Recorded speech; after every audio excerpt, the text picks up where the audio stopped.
Bismillahirrahmanirrahim. Assalamualaikum warahmatullahi wabarakatuh. Alhamdulillahi ala ihsani wa syukru lahu ala taufiqihi wa amtinani wa asyhadu an la ilaha illallah wahdahu la syarika lahu ta'ziman li sya'ni wa asyhadu anna Muhammadan abduhu wa rasuluhu da'ila ridwani.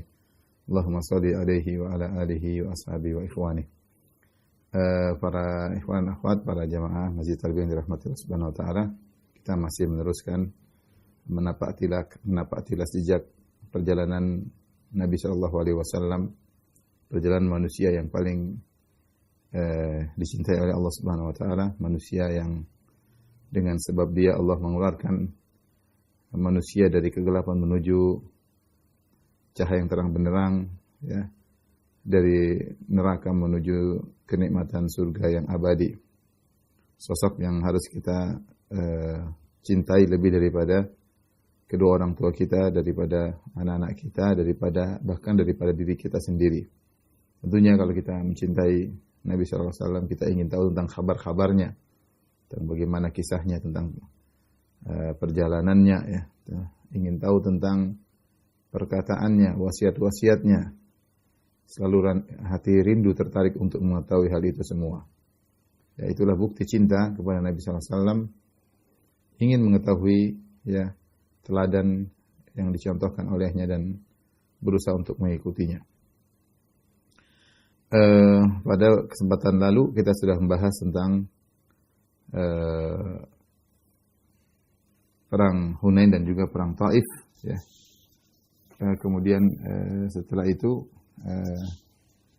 Rasulullah SAW juga umrah, ya, dari Ju'ranah, ya, menuju kembali lagi ke Mekah untuk melaksanakan umrah. Makanya di antara daerah halal yang bisa untuk seorang umrah adalah dari Ju'ranah, sebagaimana kita jelaskan pada pertemuan lalu. Selanjutnya Rasulullah SAW kemudian kembali ke Madinah. Sebelum kembali ke Madinah, Rasulullah SAW menugaskan Attab bin Asid sebagai Amir Mekah, ya. Ketika itu Attab bin Asid radhiyallahu anhu umurnya 21 tahun. Dan dialah awwalu amir pertama dalam Islam untuk kota Mekah. Amir pertama. Kemudian Rasulullah SAW mewasiatkan kepada Attab beberapa wasiat, ya, agar dijalankan oleh Attab. Baik, di tengah perjalanan Rasulullah SAW pulang kota Madinah, Rasulullah SAW bertemu dengan seorang sahabat bernama Abu Mahdzurah radhiyallahu anhu. Yang ketika itu dia masih musyrik, kemudian dia masuk Islam. Dan ada kisah menarik bagaimana kisah Islamnya Abu Mahdzurah. Abu Mahdzurah ini muadzinnya Rasulullah SAW di kota Mekah.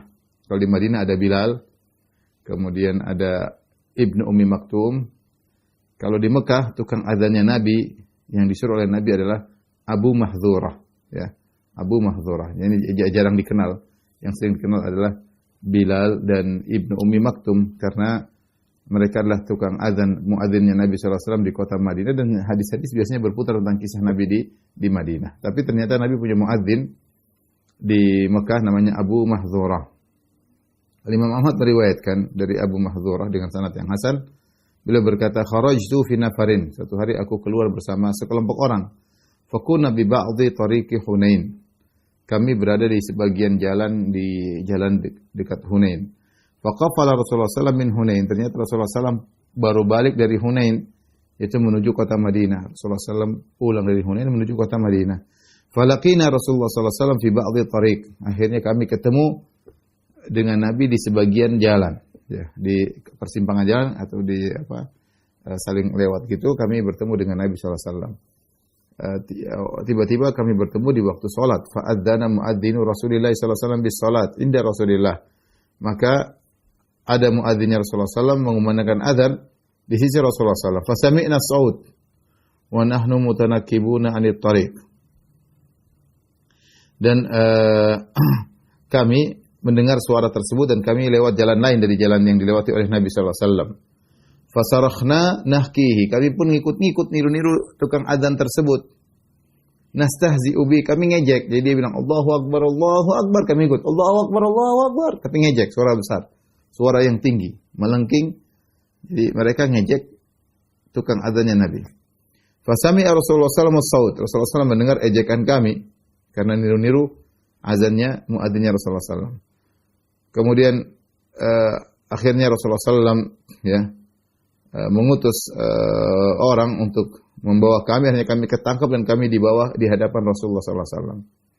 Maka Rasulullah SAW berkata, Ayyukum alladhi sami'tu sautahu qad irtafa.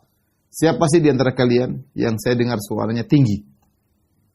Fa asyaral qaum kulluhum ilayya. Semua teman-temanku bilang ini Abu Mahdhur ini yang suaranya tadi ngejek, suaranya paling tinggi, paling besar dia. Ya. Wa sadaqu, dan mereka telah benar. Mereka menunjuk aku dan memang benar suaraku yang paling tinggi ketika ngejek muadzinnya Rasulullah SAW. Fa arsalahum Rasulullah SAW. Maka teman-temannya Abu Mahdhur semua dilepas oleh Nabi SAW. Wa habasani indahu, sementara aku ditahan di sisi Nabi SAW. Ya. Wala syai'a akrahu ilayya mimma ta'muruni bihi Rasulullah sallallahu alaihi wasallam fa amara bil adzan. Dan tidak ada suatu perkara yang paling aku benci ketika itu seperti kebencianku atas apa yang Rasulullah perintahkan kepadaku. Ya, dia belum Islam. Dia masih musyrik. Ternyata Rasulullah SAW menyuruhku untuk azan. Dan ini perkara yang paling aku benci. Rasulullah SAW menyuruhku untuk azan. Ya. Maka wa alqa Rasulullah SAW alayya nafsuhu al-adhan. Maka Rasulullah SAW mengajarin aku langsung cara azan. Faqala qul. Rasulullah berkata kepada Abu Mahdhur, katakanlah, Allahu Akbar, Allahu Akbar, Allahu Akbar, Allahu Akbar. Aku ikut Allahu Akbar, Allahu Akbar, Allahu Akbar, Allahu Akbar. Asyhadu an la ilaha illallah, asyhadu an la ilaha illallah, asyhadu an la ilaha illallah, asyhadu an la ilaha illallah, asyhadu anna Muhammadar Rasulullah. Disuruh azan yang keras. Asyhadu an la ilaha illallah, asyhadu an la ilaha illallah, asyhadu anna Muhammadar Rasulullah, asyhadu anna Muhammadar Rasulullah. Setelah sampai asyhadu anna Muhammadar Rasulullah yang kedua, tsumma qala li, Rasulullah berkata kepadaku, irji' wamdud sautak. Ulangi lagi azanmu dengan suara yang lebih kuat. Asyhadu an la ilaha illallah, asyhadu an la ilaha illallah, asyhadu anna Muhammadar Rasulullah, asyhadu anna Muhammadar Rasulullah. Hayya 'alas shalah, hayya 'alas shalah, hayya 'alal falah, hayya 'alal falah. Allahu akbar, la ilaha illallah. Ini disebut dengan adzan bitarji'. Inilah adzan model kedua yang jarang dipraktikkan di zaman sekarang, ya. Dahulu dipraktikkan di kota Mekah, ya. Yang kita tahu azan sekarang ya biasa, azan yang sering kita dengar. Allahu Akbar, Allahu Akbar, Allahu Akbar, Allahu Akbar. Asyhadu an la ilaha illallah, asyhadu an la ilaha illallah, asyhadu anna Muhammadar Rasulullah, asyhadu anna Muhammadar Rasulullah. Langsung, hayya 'alas shalah, hayya 'alas shalah, hayya 'alal falah, hayya 'alal falah. Allahu Akbar, la ilaha illallah. Itu azannya Bilal, azannya Ibnu Umi Maktum di kota Madinah. Azannya Abu Mahdhurah bitarji', tarji' itu pengulangan, artinya pengulangan. Bagaimana cara azannya? Allahu Akbar, Allahu Akbar, Allahu Akbar, Allahu Akbar. Asyhadu an la ilaha illallah, asyhadu an la ilaha illallah. Asyhadu anna Muhammadar Rasulullah, asyhadu anna Muhammadar Rasulullah. Nah, sampai di sini ulangi lagi. Tapi dengan suara yang lebih tinggi, lebih panjang. Asyhadu an la ilaha illallah, asyhadu an la ilaha illallah. Asyhadu anna Muhammadar Rasulullah, asyhadu anna Muhammadar Rasulullah. Jadi syahadatain diulang, tapi dengan suara yang lebih besar. Baru hayya 'alas shalah, hayya 'alas shalah, hayya 'alal falah, hayya 'alal falah. Allahu Akbar, Allahu Akbar, la ilaha illallah. Saya rasa tidak pernah kita dengar azan seperti ini dan yang diamalkan oleh kaum muslimin sekarang tanpa tarji', tanpa pengulangan. Namun ini salah satu model azan yang diperbolehkan dan pernah Rasulullah SAW ajarkan kepada Abu Mahdhurah. Dan dia ketika diajarkan dia masih belum Islam. Falamma faraqtu min at-ta'dzin, ketika aku sudah selesai dari azan, da'ani Rasulullah SAW fa'atani surratan fiha syai'un min fiddah. Maka Rasulullah SAW manggilku, Rasulullah SAW kasih kepadaku sekantong isinya perak. Tsumma wada'a yadahu 'ala nasiyati, kemudian Rasulullah meletakkan tangannya di ubun-ubunku. Tsumma amaraha 'ala wajhihi marratain. Kemudian diarahkan ke wajahnya 2 kali. Ya. Tsumma marra baina yadayya, tsumma 'ala kabidi, kemudian terus Rasulullah turunkan tangannya sampai ke jarak hatiku.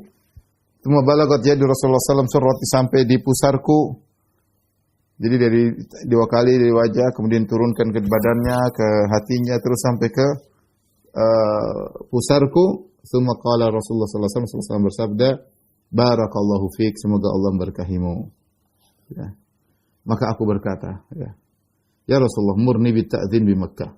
Ya Rasulullah, perintahkan aku untuk azan di kota Makkah. Maka Rasulullah SAW, qad amartuka bihi. Aku telah perintahkan engkau untuk azan di kota Makkah. Wa dhahaba kullu syai'in kana Rasulullah SAW min karahiyatin. Maka semua kebencian kepada Rasulullah SAW hilang semuanya. Wa ada dzalika mahabbat Rasulullah SAW. Jadilah aku sangat cinta kepada Nabi sallallahu alaihi wasallam. Maka aku pun datang kepada Attab bin Asi tadi, amir pertama kota Mekah, ya. Fakuntu u'adzinu bi Makkah an amri Rasulullah. Maka aku jadi tukang azan Nabi sallallahu alaihi wasallam di kota Mekah. Ya. Inilah azannya Abu Mahdhurah disebut azan bitarji'. Ya, ketika itu usia beliau masih 16 tahun dan dia tukang azan di kota Mekah sampai meninggal dunia pada tahun 59 Hijriah. 59 Hijriah. Jadi beliau ini masuk Islam tahun 8 Hijriah, kemudian wafat pada tahun 59 Hijriah. Berumur panjang ya. Berarti tambah 51 tambah umur beliau 51 tambah 16, sekitar 67 tahun meninggal ya. Dan beliau jadi tukang adzan di kota Mekah ya. Dan kemudian setelah itu anak-anaknya ya, cucu-cucunya yang memegang adzan di kota Mekah di Masjidil Haram. Inilah Abu Mahdhurah radhiyallahu taala anhu yang kisahnya menarik. Dia masuk Islam gara-gara ngejek ya. Gara-gara ngejek tukang adzannya Rasulullah SAW, ternyata dia yang jadi tukang adzan. Rasulullah SAW manggil dia, kemudian Rasulullah SAW mendoakannya akhirnya dia masuk Islam. Lihatlah Rasulullah SAW kemudian balik ke kota Madinah. Ya. Lihat bagaimana kisah Nabi SAW. 8 tahun lalu diusir dari kota Mekah, meninggalkan seluruh hartanya, rumahnya, kekayaannya, pergi dikejar-kejar oleh orang-orang Quraisy, diberikan sayembara, siapa yang bisa membunuh Muhammad atau menangkapnya dapat 100 ekor onta.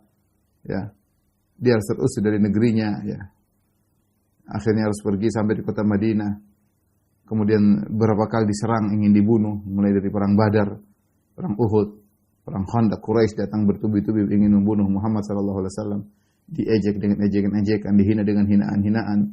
Terluka Rasulullah SAW, terbunuh pamannya Hamzah bin Abdul Muttalib dalam perang Uhud. Kemudian juga tewas atau gugur sahabat-sahabatnya banyak ya. Kemudian dan seterusnya sampai akhirnya tahun 8 Hijriah Rasulullah SAW bisa membawa 10.000 pasukan untuk menaklukkan kota Mekah. Akhirnya tunduklah kota Mekah. Saatnya Nabi SAW untuk balas dendam sebenarnya, untuk menghabisi orang-orang yang telah menyakitinya. Namun ternyata tidak. Nabi SAW memilih untuk memaafkan mereka, melepaskan mereka. Dan akhirnya mereka pun masuk Islam dengan kesadaran sendiri. Itulah Rasulullah SAW, sang pemaaf, dzu khuluq, orang yang sangat agung akhlaknya, yang akhirnya Allah memberikan kemenangan baginya. Dan sungguh benar firman Allah Subhanahu wa taala, innahu may yattaqi wa yasbir fa innallaha la yudhir ajal muslimin. Sebagai perkataan Nabi Yusuf alaihissalam ketika dia diuji dan akhirnya menjadi seorang pembesar ya.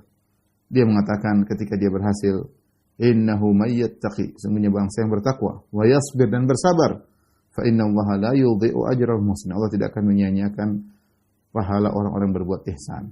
Oleh karenanya betapa banyak keberhasilan berhasil setelah melewati berbagai ujian. Sebenarnya dikatakan bahwasanya awalut tamkin al-ibtila. Awal dari kejayaan adalah ujian.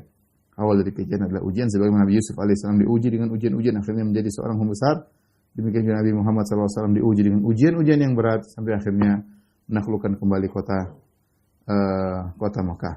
Sallallahu alaihi wasallam.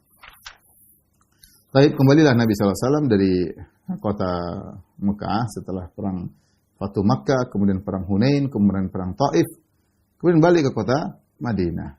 Setelah Nabi SAW sampai di kota Madinah, maka datanglah banyak utusan-utusan yang menemui Nabi SAW. Selain itu juga Nabi mulai mengirim surat-surat kepada para raja, pada para penguasa agar mereka beriman kepada Nabi SAW. Dan itu terjadi pada tahun 9 di penghujung tahun 8 Hijriah, dan banyak para utusan datang di awal tahun 9 Hijriah. Di awal tahun 9 Hijriah ya. Mulai datang wafud utusan dari Sa'labah, yaitu pada tahun 8 Hijriah mereka datang, kemudian mereka menyatakan masuk Islam. Karena setelah Nabi SAW menang dari menaklukkan kota Mekah, maka banyak orang berbondong-bondong masuk Islam. Karena kabilah paling top ketika itulah kabilah Quraisy. Inilah kabilah yang paling top. Dan itu yang berseteru dengan Nabi SAW. Nabi dari Quraisy. Kabilah-kabilah yang lain juga besar-besar. Mereka nonton. Nih, lihat Muhammad SAW berseteru dengan kabilahnya sendiri. Kalau dia berhasil menaklukkan kabilahnya, berarti dia memang seorang Nabi. Kita akan masuk Islam. Jadi, pertarungan atau perseteruan antara Nabi SAW dengan kaum Quraisy ini menjadi pusat perhatian kabilah-kabilah lain. Itu berlanjut panjang dari sejak Nabi meninggalkan kota Mekah sampai 8 Hijriah, 8 tahun. Jadi pusat perhatian kabilah-kabilah. Ketika kaum Quraisy takluk di hadapan Nabi SAW dan mereka kemudian banyak masuk Islam, maka berbondong-bondonglah yang lain masuk Islam. Itulah Allah turunkan firman-Nya, "Idza jaa nasrullahi wal fath wa ra'aitan nasa yadkhuluna fi dinillahi afwaja." Engkau melihat orang-orang masuk Islam dalam agama Allah afwaja, berbondong-bondong. Ya, banyak utusan datang untuk menyatakan Islam dan Nabi juga menulis surat kepada para raja agar mereka masuk Islam. Karena agama Islam bukan agama qaumi, bukan agama kabilah, bukan agama Arab, bukan. Tapi dia agama internasional. Wa marsalnaka ila kafatan lin-nasi basyiran wa nadhira. Tidaklah kami utus engkau kecuali kepada seluruh manusia. Ya. Rasulullah SAW adalah nabi yang diutus kepada seluruh umat manusia, ya. Ya. Sebagai firman Allah Subhanahu wa taala juga dalam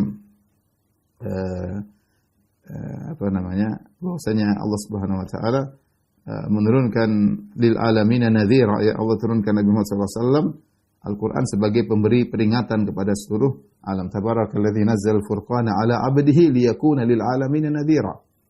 Maksudnya Allah yang telah menurunkan Al-Quran kepada hambanya Muhammad buat apa?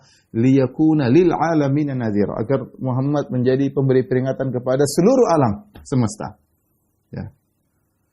Dan Nabi SAW juga pernah berkata, wa inna wal anbiya qabli kanu yub'atsuna ila qaumihim khassah wa bu'itsu ila nasi kafah.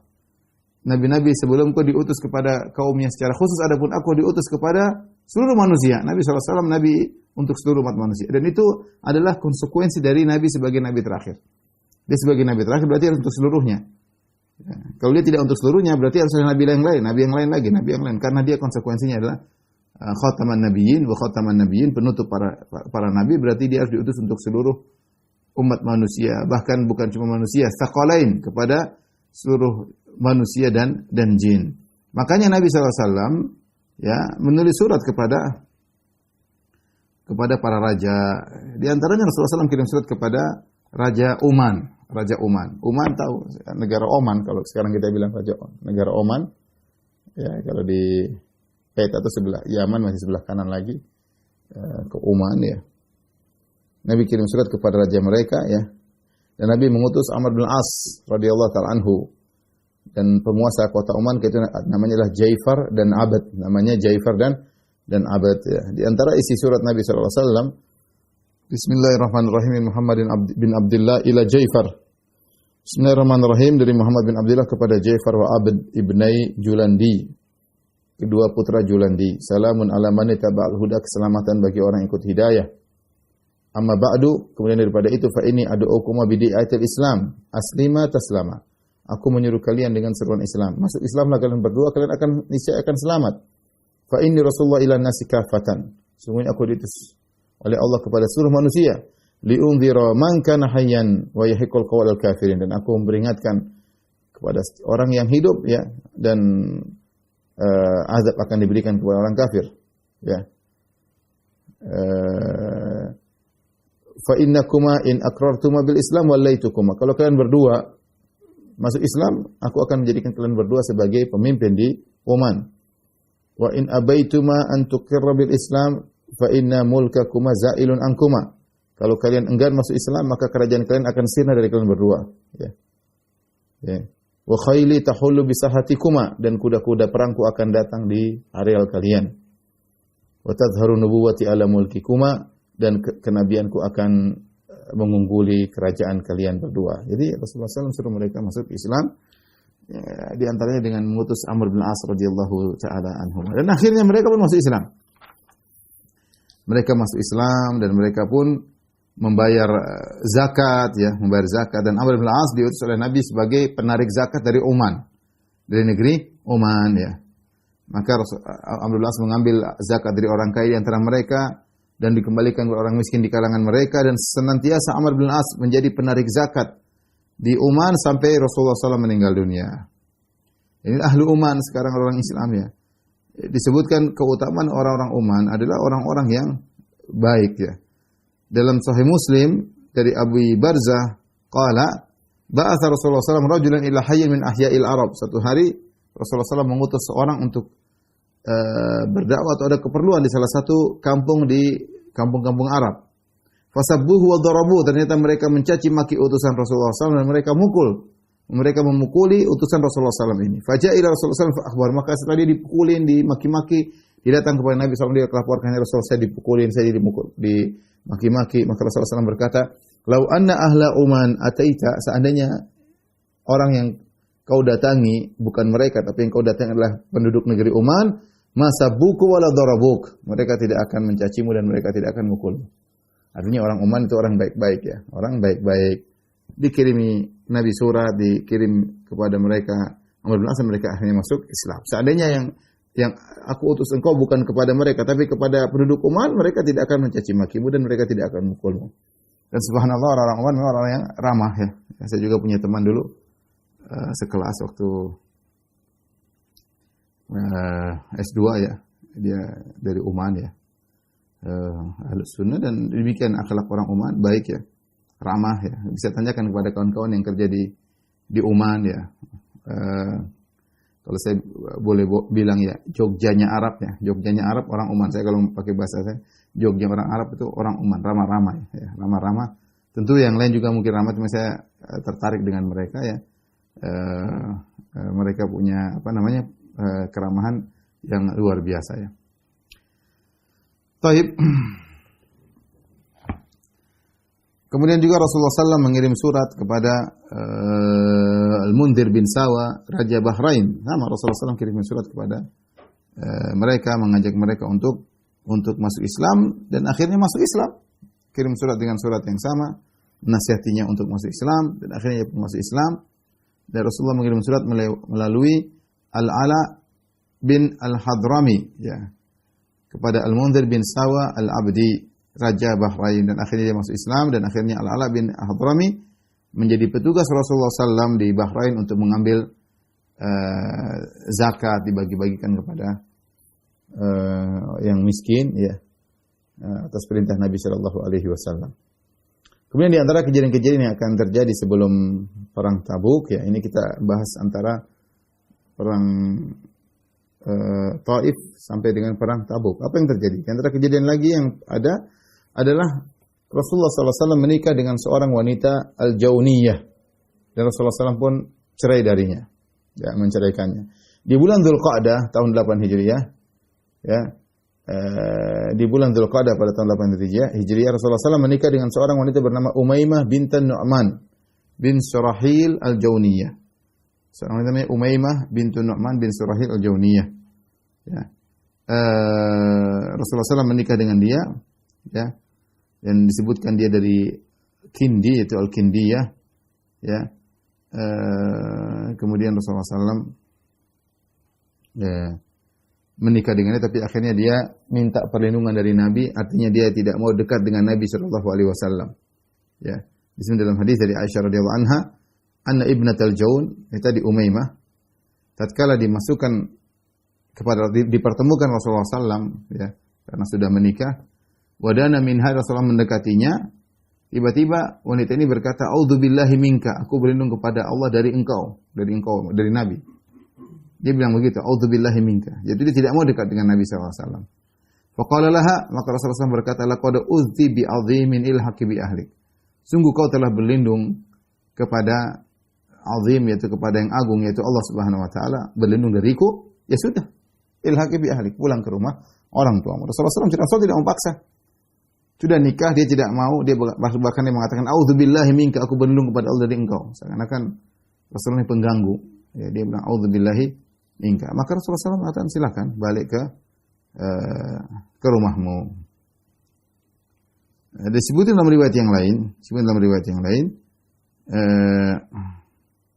ada kesombongan dari wanita ini, ya, ketika dia didatangi oleh Nabi sallallahu alaihi wasallam, maka Rasulullah berkata, "Hibi nafsaka li, serahkan dirimu kepadaku." Maka wanita ini berkata, "Wa hal tahabul malikatu nafsaha lisuqah?" Apakah seorang putri menyerahkan dirinya kepada rakyat jelata, kepada orang pasaran, gampangnya demikian ya. Jadi ada keangkuhan. Dia mengatakan, apakah Rasulullah mengatakan serahkan dirimu kepadaku? Kata dia, apakah seorang putri atau permaisuri, dia merasa dirinya tinggi, menyerahkan dirinya kepada orang pasaran seperti engkau ya. Maka Rasulullah SAW ingin menurunkan tangannya ke orang wanita tersebut, istrinya, istri Nabi SAW. Ingin menenangkan hatinya, tiba-tiba wanita ini berkata, "A'udzubillahi minka," aku berlindung kepada Allah dari engkau. Maka Rasulullah SAW berkata, "Qad uzti bima'adz," sungguh engkau telah berlindung kepada zat yang berhak untuk menjadikan tempat perlindungan. Ya, kemudian Rasulullah SAW berkata, "Ilhaqi bi ahlik," pulanglah ke rumah orang tuamu. Dan Nabi mengatakan, "Ya Aba Usaid, uksuha razi qiyaini wa alhiqa bi ahliha." Rasulullah menyuruh seorang sahabat, berikan dia baju yang bagus ya, dua belah pakaian yang bagus dan kembalikan ke rumah orang tuanya. Ini diantara kalau kita dengar wanita yang pernah dicerai oleh Nabi, ya, dinikahi tapi belum digauli kemudian dicerai, Ibnatul Jaun ya, yaitu Umaymah Al-Kindiyah, Al-Jauniyah. Tapi di antara kejadian yang terjadi antara perang Taif sampai perang Tabuk adalah lahirnya Ibrahim. Ibrahim anak Rasulullah SAW. Kita tahu Rasulullah SAW punya anak 6 orang. 2 lelaki tapi meninggal sebelum Nabi diangkat menjadi seorang Rasul, yaitu Al-Qasim dan Abdullah. Makanya Rasulullah SAW kunyahnya Abul Qasim. Al-Qasim dan Abdullah. Kemudian Rasulullah SAW punya anak semuanya dari Khadijah. 6 orang dari Khadijah. Al-Qasim, Abdullah, kemudian Zainab, Ruqayyah, Ummu Kulthum, Fatimah. 6 orang ya. Jadi Al-Qasim, Abdullah ini meninggal sebelum Rasulullah SAW diangkat menjadi seorang Rasul. Kemudian yang tinggal 4 perempuan, yaitu Zainab, Ruqayyah, Ummu Kulthum, Fatimah, dan 4 orang ini masuk Islam bersama Nabi SAW. Kemudian 3-nya meninggal juga di zaman kehidupan Nabi SAW. Yang meninggal belakangan setelah Nabi adalah Fatimah radhiyallahu ta'ala anha, meninggal 6 bulan setelah wafatnya Nabi SAW. Dan Rasulullah punya anak yang ke-7, namanya adalah Ibrahim. Namun Ibrahim ini dari budaknya Maria Al-Qibtiyah. Adalah budak yang dihadiahkan oleh Al-Muqawqas ketika Nabi SAW mengirim surat kepada Al-Muqawqas, Raja Mesir, untuk masuk Islam, dan dia Nasrani. Dia tidak masuk Islam, tapi dia memberikan hadiah kepada Nabi. Di antaranya dia berikan wanita cantik jelita yang bernama Maria Al-Qibtiyah, dan menjadi budak Nabi SAW, digauli oleh Nabi SAW. Sampai kita tahu bahwasanya budak boleh digauli. Ya. Dan ternyata Maria Al-Qibtiyah ini kemudian mengandung dan lahir, punya anak. Ya, dan Rasulullah SAW sangat gembira karena Rasulullah SAW punya anak tinggal perempuan semua. Ya, tinggal perempuan, yaitu Zainab, Ruqayyah, Ummu Kulthum, kemudian Fatimah. Ya. Apalagi sebagian sudah meninggal, seperti Ruqayyah sudah meninggal. Ya. Maka Rasulullah SAW berkata, "Wulida li al-lailata gulamun." Malam ini telah dilahirkan untukku seorang anak lelaki, fasammaituhu bismi abi. Aku namakan namanya dengan nama ayahku Ibrahim. Ini dalil bahwasanya boleh seorang berikan nama anaknya di malam kelahiran, atau dia tunggu sampai hari ke-7 ketika pas akikah, boleh juga ya. Tapi dia namakan sejak awal juga boleh. Seperti Rasulullah SAW menamakan anaknya dengan Ibrahim. Sebagaimana juga dalam ayat, "Inni sammaituha Maryama wa inni u'idzuha bika wa dzurriyyataha minasyaitonir rajim."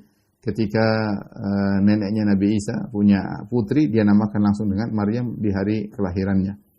Tapi boleh di hari kelahiran kita namakan anak kita, atau hari ke-7 boleh kita namakan anak kita. Terkadang nama ini menjadi bahan diskusi antara ayah dan ibu ya. Bahkan diskusi sebelum kelahiran sang anak ya.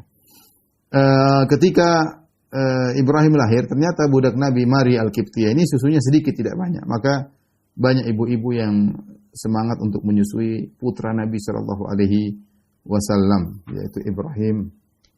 Ya. Taib. Di antara kisah yang berkaitan dengan Maria Al-Qibtiyah disebut dalam Syarah Mushkil Athar, karya At-Tahawi dengan sanad yang hasan dari Ali bin Abi Thalib. Ada seorang laki yang disebut adalah Ibnu Ammiha, yaitu adalah ada yang mengatakan sepupunya Maria Al-Qibtiyah. Dia sering datang ke Maria. Orang-orang bilang dia sering datang ke Maria, seakan-akan ada hal yang meragukan yang dia lakukan sesuatu dengan Maria. Orang-orang menuduh dia melakukan sesuatu karena dia sering datang ke Maria Al-Qibtiyah. Dan dia juga di Qibti, sama-sama dari Mesir.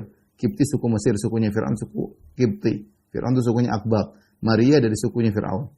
Makanya namanya Maria Al-Qibtiyah, Qibtiyah. Nah, ternyata di kota Madinah ada juga sepupunya Ibnu Ammiha atau kerabatnya sama-sama dari Qibti, dan dia sering ketemu dengan Maria, ya. Maka terjadi pembicaraan orang, mungkin ada yang melihat. Maka Rasulullah SAW waktu itu dengan tegas mengatakan kepada Ali, mengutus Ali, wahai Ali, kalau kau dapati dia di sisi Maria melakukan sesuatu, maka bunuhlah. Maka bunuhlah sebagai bentuk takzir, ya. Ibnu Qayyim menjelaskan Rasulullah menyuruh bunuh karena ini berkaitan dengan kesucian rumah tangga Nabi Shallallahu Alaihi Wasallam, ya. Maria digauli oleh Nabi dan punya anak. Bagaimana kemudian ada laki yang kemudian berani menggauli Maria, ya. Padahal kalau terjadi hal tersebut harusnya kalau dia sudah menikah lelaki itu dirajam, atau kalau dia belum menikah dicambuk. Tapi Rasulullah SAW memberi hukuman lain, disuruh bunuh, takzir. Takzir karena ada sisi dia merusak kesucian rumah tangga Nabi Shallallahu Alaihi Wasallam. Maka Nabi mengatakan, intalik fa in wajadtahu indaha faqtulhu. Pergilah kau Ali, kalau kau dapati dia di sisi Maria, itu melakukan suatu hal yang memang harus dibunuh, maka bunuhlah orang tersebut, ya. Maka Ali pun berangkat, kemudian dia bawa pedangnya menuju laki-laki tersebut. Ternyata dia dapati orang tersebut keluar dari sisi rumah Maria, ya. Kemudian dan dia membawa semacam jarrah, itu semacam tempat bejana atau tempat air. Kemudian dia pergi. Aku pun lihat dia, aku pun menghunus pedangku, aku kejar dia. Kemudian dia pun kabur, dia lepas itu bejana, kemudian dia kabur. Akhirnya dia naik di sebuah korma, kemudian dia jatuh, ya. Dia jatuh, tersingkaplah bajunya, ya.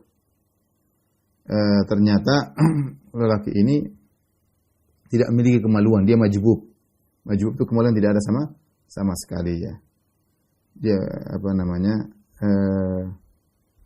dia ternyata sedang membantu Maria. Maka aku pun memasukkan lagi pedangku ke sarung pedangku. Aku berkata, "Mah, ada apa engkau? Kenapa ketemu Maria?" Kata dia, "Khairan, saya rajulun minal Qibti. Saya ini dari suku Qibti, dan itu Maria perempuan dari Qibti, ya. Dan dia adalah istri Rasulullah SAW. Ahtatibulah, aku bantu dia. Asta'dzibulah, aku carikan kayu bakar buat dia, dan aku carikan air buat dia." Jadi dia ternyata bawa ini tempat air untuk kasih ke Maria. Jadi tidak apa-apa, dia tidak ada niat apa. Cuma orang-orang curiga. Orang curiga dia melakukan apa. Padahal dia hanya ini karena sama-sama satu suku, dan ini istri Rasul. Saya ingin memuliakan dia. Caranya dengan mencarikan kayu bakar buat Maria, dan saya ambilkan air untuk Maria, ya. Dan ternyata tidak apa, karena ternyata dia tidak punya kemaluan, entah dipotong entah apa, sehingga tidak mungkin dia melakukan hal-hal yang haram. Maka aku pun mengabarkan hal ini kepada Nabi SAW. Kata Rasulullah SAW, Alhamdulillahilladzi yasrifu anna su'a ahlal bait. Segala puji bagi Allah yang telah menjauhkan kami, ahlul bait, dari segala keburukan, ya. Jadi bahwasanya Rasulullah SAW tidak tahu ilmu gaib. Rasulullah SAW harus ngecek dulu dengan mengirim Ali kepada istrinya atau kepada budaknya Maria. Pada tahun 9 Hijriah, ya. Tadi kita katakan setelah Fatu Makkah, orang-orang Arab banyak Badui dan orang-orang suku-suku lain melihat perseteruan antara Nabi SAW dengan suku Quraisy. Akhirnya ketika Rasulullah SAW menaklukkan mereka, akhirnya orang-orang pada masuk Islam. Mereka berkata, "Utrukuhu wa qaum," biarkan Muhammad dengan kaumnya, dengan Quraisy. Fa innahu in dhara alaihim fa huwa nabiyyun salih. Kalau dia yang menang, dia benar-benar nabi. Ternyata Rasulullah SAW menang. Akhirnya orang banyak masuk Islam, dan mulailah datang lebih banyak lagi suku-suku dan utusan-utusan datang kepada Nabi SAW ingin mengenal Islam. Rasulullah kasih hadiah, dan mereka banyak yang masuk Islam. Kalau mereka sudah masuk Islam, maka Rasulullah SAW menyuruh untuk mengambil sedekah dari mereka, itu zakat. Kalau mereka masuk Islam, berarti kalau ada zakat harus diambil. Mereka punya onta, mereka punya sapi, mereka punya kambing, zakatnya diambil untuk dibagi-bagikan kepada fakir miskin. Datanglah misalnya wafud bahilah, yaitu dari suku Bahila ya, yang Nabi SAW mengutus Abu Umamah Al-Bahili untuk menyuruh mereka kepada Islam. Abu Umamah ma'ruf, seorang perawi yang sering disebut Abi Umamah Al-Bahili. Ya, intinya akhirnya mereka pun masuk Islam. Setelah banyak suku-suku yang masuk Islam, maka Rasulullah SAW mengutus orang-orang sahabat-sahabat beliau untuk menjadi petugas penarik zakat. Ya, seperti Rasulullah SAW mengutus Al-Muhajir bin Abi Umayyah ke San'a, ya, untuk menarik zakat di sana. Kemudian juga Ziyad bin Labid Al-Bayadhi di Hadramaut, banyak sampai luas ke Yaman. Kemudian Rasulullah mengutus Adi bin Hatim kepada Tayyi, ya, dan Bani Asad untuk menarik zakat. Rasulullah SAW mengutus juga Uyain bin Hasan kepada Bani Tamim. Rasulullah SAW mengutus Walid bin Uqbah bin Abi Mu'aid kepada Bani Mustalik. Rasulullah SAW mengirim Buraidah bin Husayb kepada Aslam dan Gifar. Rasulullah mengirim Ibnu Lutbiyah, ini ada kisahnya. Uqbah bin Abi Mu'aid, peristiwa menarik zakat ada kisahnya. Demikian juga Ibnu Lutbiyah yang Rasulullah SAW utus kepada Bani Sulaim juga ada kisahnya. Sebagai petugas penarik zakat, ya. Dan banyak sekali, ya. Seperti Ali bin Abi Thalib sampai Rasulullah SAW kirim ke Ahlu Najran.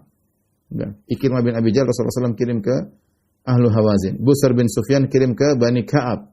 Dan banyak petugas-petugas yang diutus oleh Nabi SAW untuk menarik zakat dari suku-suku tertentu. Ketika Rasulullah SAW mengutus para penarik zakat Rasulullah ingatkan kepada mereka, ya, jangan mengambil zakat dari harta-harta yang paling mulia. Kalau kambing, jangan ambil kambing yang paling bagus. Kalau menarik zakat onta, jangan ambil onta yang paling bagus. Ya, wa iyyaka wa qara'ima amwali. Hati-hatilah engkau dengan mengambil harta yang paling mereka sukai. Tapi ambillah dari hawashi, yaitu ambillah dari yang kecil-kecil, yang bukan yang paling bagus. Ya, yang penting mereka bayar zakat. Rasulullah SAW ingatkan, ya. Kemudian sudah dibagi-bagikan kepada orang-orang miskin di antara mereka, mungkin kepada kerabat mereka, kemudian kepada suku-suku mereka atau tetangga mereka yang memiliki kebutuhan. Di antaranya dalam suatu hadis Rasulullah SAW ingatkan kepada salah seorang penarik zakat. Rasulullah SAW berkata, la yaji'anna ahadukum bisyatin laha yu'ar. Jangan sampai kalian menjadi petugas penarik zakat, lantas kalian datang kepadaku pada hari kiamat membawa seekor kambing yang mengembek, yaitu kalian mencuri harta zakat. Mencuri harta zakat, mencuri harta negara, ya, mencuri harta negara, ya. Rasulullah SAW juga bersabda tentang gulul. Gulul itu mengambil harta yang bukan hak dia. Bisa jadi harta zakat, bisa jadi harta ghanimah yang belum dibagi, diambil, namanya gulul. Gulul bisa jadi gulul sedekah atau gulul ghanimah, ya. Gulul ghanimah namanya gulul, yaitu dalam peperangan, misalnya Rasulullah SAW sudah menang peperangan, harta ghanimah dikumpulin dulu. Ada yang ngambil sebelum pembagian. Harusnya kumpul dulu, nanti Rasulullah bagi, sang panglima yang berhak untuk membagi. Kalau ada yang mengambil sebelum dibagi, itu namanya gulul, dan itu dosa besar, mengancam memasukkan seorang dalam neraka jahanam. Demikian juga gulul sedekah, harta zakat, itu harta negara, harus dimasukkan ke Baitul Mal atau dibagikan kepada orang yang membutuhkannya. Kemudian diambil, padahal bukan hak dia. Ini namanya gulul. Ini Rasulullah ingatkan. Annahu man ghalla fiha ba'iran aw syatan ata bihi yahmiluhu yaumal qiyamah. Siapa yang mengambil harta zakat, baik onta maupun kambing, maka dia akan datang pada hari kiamat memikul onta atau kambing tersebut pada hari kiamat kelak. Ya. Demikian Rasulullah SAW pernah menasihati kepada Ubadah bin Samit. Rasulullah berkata, "Ittaqillah ya Abul Walid." Bertakwalah engkau ya Abul Walid, kau petugas penarik zakat, hati-hati. La ta'ti yaumal qiyamah bi ba'irin tahmiluhu lahu ruga'. Jangan sampai kau datang pada hari kiamat kau memikul onta dan onta tersebut mengeluarkan suaranya. Au baqaratun laha khuwar, atau kau memikul sapi dengan suara. Sapi suara apa nama suara sapi? Kalau kambing mengembek, ya. Ya. Au syatun laha su'aj, atau kau memikul kambing dan ada suara kambingnya. Ya. Dan Rasulullah ingatkan kepada petugas-petugas zakatnya. Ini bahaya karena mengambil harta negara dosa besar. Makanya Rasulullah SAW mengatakan, Inna rijalan yatakhawwaduna fi malillahi bighairil haqq falahumun nar yaumal qiyamah. Sungguhnya sekelompok orang mengolah harta negara tanpa hak, ya. Maka bagi mereka neraka pada hari kiamat kelak. Ini ancaman keras bagi para pejabat PNS yang mengurusi harta negara. Ya, demikian juga mengurusi harta masyarakat secara umum. Peringatan juga, ya, apalagi berkaitan harta negara yang harusnya milik orang miskin, dia ambil. Tersebutlah seorang penarik zakat namanya Ibnu Lutbiyah, yang tadi sudah kita sebutkan. Ibnu Lutbiyah, ya, dari Bani Asad, ya. Ada yang mengatakan namanya Abdullah bin Lutbiyah, ya. Dia pun mengambil zakat, ya.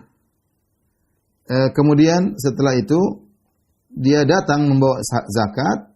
Kemudian dia bilang kepada kaum muslimin, "Hadza lakum wa hadza uhdiya li." Kata dia, "Ini harta zakat kalian, silakan taruh di Baitul Mal. Wa hadza, ini onta-onta sedekah, kambing-kambing sedekah, ini sapi-sapi sedekah. Wa hadza uhdiya lakum, ini hadiah mereka kasih sama saya." Dia bedakan. Ya, seakan-akan dia, ya ini zakat, ini hadiah dari buat saya. Rasulullah SAW mendengar hal tersebut. Rasulullah SAW kemudian berkhutbah di atas mimbar. Ini adalah gulul, ya. Tapi dia bilang, dia tidak diam-diam, tapi bilang ini hadiah. Ini yang hadiah saja harus dikembalikan, apalagi ngambil diam-diam. Bayangkan, ini hadiah saja dari masyarakat, ya, harus dikembalikan. Apalagi ngambil diam-diam tanpa diketahui negara. Ini kan dia lapor kepada negara. Dia lapor kepada petugas pemerintahan, gampangannya. Ini harta zakat milik pemerintah, ini milik saya. Saya dapat hadiah dari masyarakat. Maka apa yang dilakukan oleh Nabi sallallahu alaihi wasallam? Rasulullah SAW pun naik mimbar, kemudian beliau memuji Allah dan menyanjung Allah. Kemudian beliau berkata, "Ma balul amil naba'athuhu fayati fayaqul hadza laka wa hadza li." Ada apa gerangan dengan petugas yang kami utus dia untuk mengambil zakat? Lantas dia datang, dia berkata, "Ini harta kalian, ini harta hadiah untukku, karena aku dikasih hadiah." Fahalla jalasa fi baiti abi. Perhatikan perkataan Nabi. Fahalla jalasa fi baiti abihi wa ummihi fayanzuru ayyuhda lahu amla. Coba kalau dia duduk di rumah ibunya atau di rumah bapaknya, apakah ada yang kasih hadiah atau tidak? Kalau dia bukan petugas negara, kalau dia bukan pejabat negara, emang ada yang kasih hadiah, gampangannya demikian. Kalau dia bukan PNS, emang ada yang kasih hadiah sama dia? Halla jalasa fi baiti ummihi atau fi baiti abihi. Coba dia duduk di rumah bapaknya, rumah ibunya. Fayanzur, dan dia tunggu, dan dia lihat, ayyudah lahu, apakah ada yang kasih hadiah kepada dia? Amla, ada yang kasih atau tidak? Walladzi nafsi biyadihi la ya'ti bi syai'in illa ja'a bi yaumal qiyamah yahmilu ala raqabatihi in kana ba'iran. Bayangkan, kata Nabi, demi zat yang jiwaku berada di tangannya. Ya, tidaklah dia membawa sesuatu yang bukan haknya, hadiah, ini padahal bicara tentang hadiah. Illa ja'a bi yaumal qiyamah, kecuali dia akan datang pada hari kiamat, yahmilu ala raqabatihi, ini akan pikul di atas pundaknya. Kalau dia ternyata mengambil onta hadiah, dia akan pikul onta tersebut. Wa in kana ba'iran lahu rugha. Kalau dia ambil onta, maka akan suara onta tersebut dipikul sambil ada suaranya. Abu Bakaratan lahu khuar. Kalau dia pernah mengambil sapi, kata dia hadiah dari masyarakat. Masyarakat sudah bayar zakat dan dia dapat hadiah. Kan hak saya. Itu sapi akan dia pikul pada hari kiamat dengan suaranya. Au syatan tay'ar. Atau dia akan memikul kambing dengan mengembek, ya. Ya, summa rafa'a yadayhi hatta ra'ayna ufratai ibtaihi. Kemudian Rasulullah SAW mengangkat kedua tangannya sampai kami melihat putih kedua ketiaknya. Summa qala Rasulullah SAW berkata, "Ala hal ballaghtu?" Ketahuilah, bukankah aku telah menyampaikan 3 kali. Ini ikhwan dan akhwat, hati-hati kepada orang-orang yang petugas sebagai pejabat negara, proyek negara, ya. Sebagai wali kota, sebagai bupati, sebagai gubernur, sebagai penguasa, menteri dan yang lainnya. Ya, ini bayangkan Rasulullah tidak berbicara tentang orang yang ngambil diam-diam. Ini Ibnu Lutbiyah, dia tidak mengambil diam-diam, ngambil dia kasih tahu. Dan dia tidak merasa dia mencuri, tidak merasa korupsi dari harta negara, karena dia merasa dapat hadiah. Tetapi dia dapat hadiah tersebut bukan karena dia sebagai Ibnu Lutbiyah, tapi dia dapat hadiah karena dia sebagai petugas negara. Rasulullah larang, tidak boleh. Petugas negara sudah ada gajinya. Tidak boleh terima hadiah dari masyarakat, nggak boleh. Karena kalau terima hadiah, dia akan ketidakadilan akan dia jalankan. Akan ada kecondongan, pilih kasih dan yang lain. Itu wajar, manusiawi.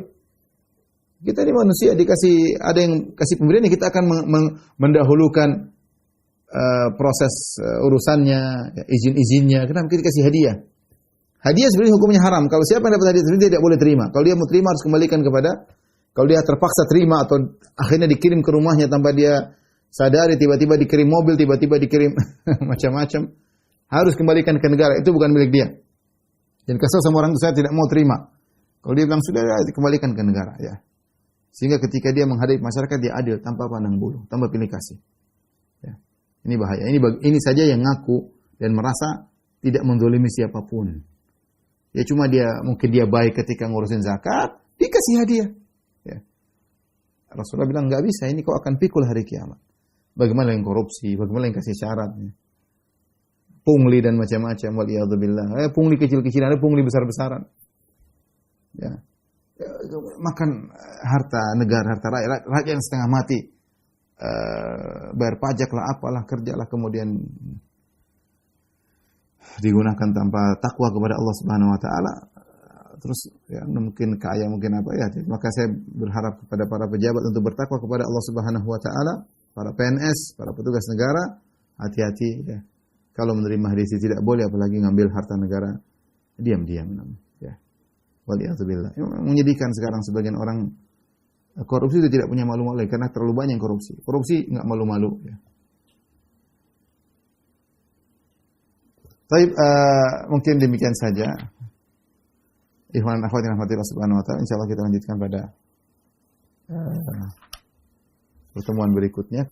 Wabillahi taufiq wal hidayah. Assalamualaikum warahmatullahi wabarakatuh.